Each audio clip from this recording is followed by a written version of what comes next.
अस्सलाम वालेकुम। मेरा नाम डॉक्टर अब्दुल रऊफ़ है और मैं कंसल्टेंट यूरोलॉजिस्ट और किडनी ट्रांसप्लांट सर्जन हूँ। आईएमसी हॉस्पिटल डीएचए फेज़ 5 में प्रैक्टिस करता हूँ। जिस अहम मौजू के मुतालिक बात करेंगे ये है यूरोडायनामिक्स। ये एक इन्वेस्टिगेशन है जिसमें हम सीरीज़ ऑफ टेस्ट करते हैं। पेशेंट है उसका जो ब्लैडर है जिसको मसाना कहा जाता है और यूरीथ्रा जो कि यूरिन पाइप है, इनके मसाइल और इनका आपस में जो कोऑर्डिनेशन है, जो रब्त है, इसको हम चेक करते हैं कि क्या ये ठीक तरीके से काम कर रहे हैं या नहीं। मिसाल के तौर पे क्या मसाना जो पेशाब को उसकी इकट्ठा करने की जो सलाहियत है वो बरकरार है, क्योंकि पेशाब जब मसाने में इकट्ठा होना चाहिए तो ये एक जो मसाना है इसके अंदर एक जो प्रेशर है उसका भी एक जो रेशो है वो बरकरार रहना चाहिए। लेकिन कुछ ऐसी बीमारियां हैं जिनके अंदर ये प्रेशर और इसकी जो क्वांटिटी है यूरिन ब्लैडर की वो डिस्टर्ब हो जाती है। तो ये बहुत सी यू कैन से कि एक टेक्निकल इन्वेस्टिगेशन है जिसको हम करके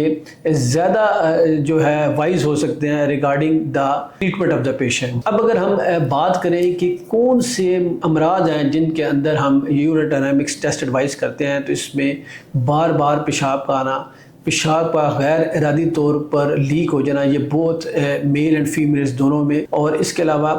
वो मरीज़ जिनका पेशाब की जो रुकावट है बहुत देर तक रहे हो जिसकी वजह से उनका मसाना ख़राब हो जाए, तो इसको आइडेंटिफाई करने के लिए कि क्या मसाना इस काबिल है कि हम ऑपरेशन के बाद इसको ठीक कर सकेंगे, इसके लिए भी ये किया जाता है। इसके अलावा बाद लोगों के जो मसाने होते हैं वो इतने हाई प्रेशर होते हैं कि उनकी वजह से जो गुर्दे हैं वो ख़राब हो रहे होते हैं। तो ये जो बीमारी है इसका तयन भी यूरोडायनामिक्स टेस्ट के साथ किया जा सकता है। इसके अलावा और बहुत से बच्चों के अमराज होते हैं जो कि पैदाइशी तौर पे उनमें पाए जाते हैं, तो उनको यूरोडायनामिक्स के ज़रिए इंतहाई कामयाबी के साथ डायग्नोस किया जाता है, और फिर चूंकि हमारे पास रियल टाइम डाटा अवेलेबल होता है तो उनकी जो फर्दर डिजीज़ मैनेजमेंट है उसमें काफ़ी जो है हमें सहूलत मुयसर होती है और मरीज़ का काफ़ी बेनिफिट होता है। एक बहुत कसीर तादाद ऐसे मरीज़ों की भी होती है जिनको जो स्पाइनल कॉर्ड इंजरी होती है और उसके बाद जो उनका जो मसाना है, ब्लैडर है, उसका बिहेवियर एबनॉर्मल होता है। तो ऐसे मरीज़ों को भी हम यूरोडायनामिक्स के थ्रू एवेलुएट करते हैं कि इस तरह के जो पेशेंट्स हैं उनका जो ब्लैडर है वो कैसे बिहेव कर रहा है। सो ये जो इन्वेस्टिगेशन है इट्स सेट ऑफ सीरीज जिसके अंदर हम सबसे पहले उनका अल्ट्रासाउंड करते हैं, उसके बाद हम एक यूरोफ्लोमेट्री पेशाब के बहाव का टेस्ट होता है वो करते हैं, फिर एक और टेस्ट इसके साथ एसोसिएटेड होता है जिसको सिस्टोमेट्री कहा जाता है, जिसके अंदर एक कैथीटर हम उसके पेशाब वाली जगह के जरिए ब्लैडर के अंदर डालते हैं और एक पखाने के रास्ते डाल के तो डिफरेंट प्रेशर्स चेक करते हैं कि मसाना किस लेवल पे और किस तरह से काम कर रहा है। और इसके अलावा प्रेशर फ्लो स्टडीज होती हैं जिसमें हम रब्त चेक करते हैं मसाने का और पेशाब की जो नाली है इसका आपस में रब्त कैसा है। और अगर इस सारे टेस्ट को हम एक सीआम होता है जो कि रियल टाइम में हमें बता रहा होता है, एक डाई के जरिए उसके अंदर हम इंस्टिल करते हैं और हमें इमेजेस मिल रहे होते हैं, और इसको वीडियो यूरोडायनामिक्स कहा जाता है। और आजकल गोल्ड स्टैंडर्ड जो इन्वेस्टिगेशन है वो वीडियो यूरोडायनामिक्स ही है, क्योंकि इसमें रियल टाइम में हमें जो मरीज़ की जो एनाटमी है वो भी मुकम्मल तौर पर पता चल रही होती है। इसके अलावा बहुत से मरीज़ जब मेरे पास आते हैं उनका ये ख्याल होता है कि this is some sort of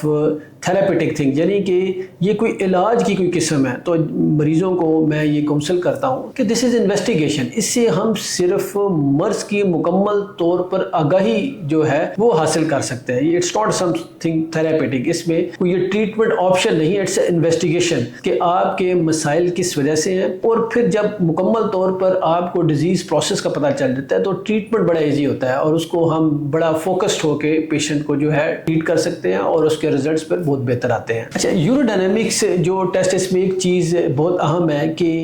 urodynamics की फैसिलिटी कंट्री में डिफरेंट जगह पे हो सकती है, लेकिन इसमें जो हम जो इसमें इन्वेस्टिगेशन करते हैं और उसके जो रिजल्ट हैं उसको मुरतब करने के लिए किसी भी एक्सपर्ट यूरोलॉजिस्ट की ज़रूरत होती है जिसकी इस फील्ड पे मुकम्मल तौर पर उसको आगाही हो और उस पर मुकम्मल कमांड हो उसको, ताकि वो जो इन्वेस्टिगेशन है उसमें बाज़ दफ़ा आर्टिफैक्ट्स भी होते हैं, क्योंकि ये जो इन्वेस्टिगेशन है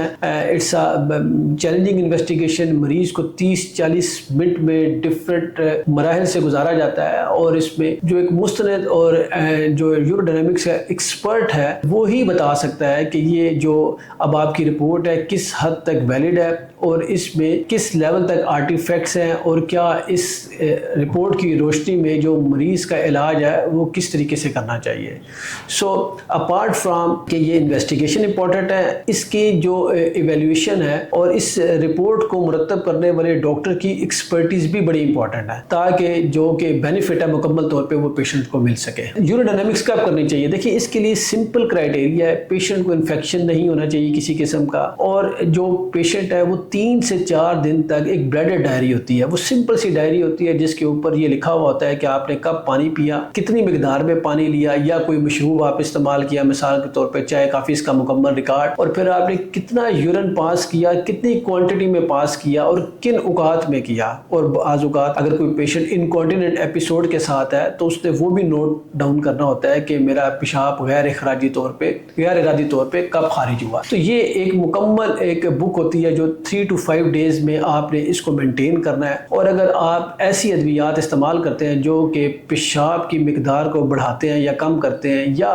بلیڈر بیہیویئرز کو چینج کر سکتے ہیں، تو ایسی ساری ادویات کو بند کرنا بھی ضروری ہوتا ہے. اور اس کے بعد پھر ان کی روشنی میں یہ ٹیسٹ کیا جاتا ہے. اچھا، اس ٹیسٹ کا جو فائدہ ہے وہ یہ ہے کہ بعض دفعہ بہت سے پیشنٹ ایسے ہوتے ہیں کہ جن کو آپ سرجری کے لیے بک کر رہے ہوتے ہیں یا ان کی سرجری پلان کر رہے ہوتے ہیں، لیکن اگر اس کا جو ٹیسٹ ہے وہ ہم کروائیں اور اب بعض دفعہ آفٹر دا ایویلیویشن ہم اس نتیجے پہ پہنچتے ہیں کہ مریض کو آپریشن کا بینیفٹ نہیں ہوگا. سو دس انویسٹیگیشن از ویری گڈ. اگر کچھ اسکیپٹیکل کیسز ہیں جس کے اندر ڈاکٹر اپنی رائے قائم نہیں کر سکتا، تو ایسے انویسٹیگیشن کے بعد ان کو ڈیسیژن کرنے میں کافی ہیلپ ہوتی ہے کہ کیا مریض کو آپریشن کے بعد فائدہ ہوگا یا نہیں. خاص طور پر ایسے مریض جن کا جو پروسٹیٹ ہے اس کا سائز بڑا ہوا ہے اور اس کو جو ہے آپریشن کی ضرورت ہے یا نہیں، تو یہ بڑی ہیلپ فل رہتی ہے. اس کے علاوہ کچھ مریض ایسے ہوتے ہیں جن کے اندر وہ ایک دفعہ آپریشن کروا چکے ہوتے ہیں، مثلا انہیں پروسٹیٹ کا آپریشن کروایا ہوا ہے اور پھر بھی ان کا مسئلہ حل نہیں ہوا، تو ایسے مریضوں کو بھی یوروڈائنامک کر کے ہم انویسٹیگیٹ کرتے ہیں کہ ان کو آپریشن کا فائدہ کیوں نہیں ہوا. سو دس انویسٹیگیشن از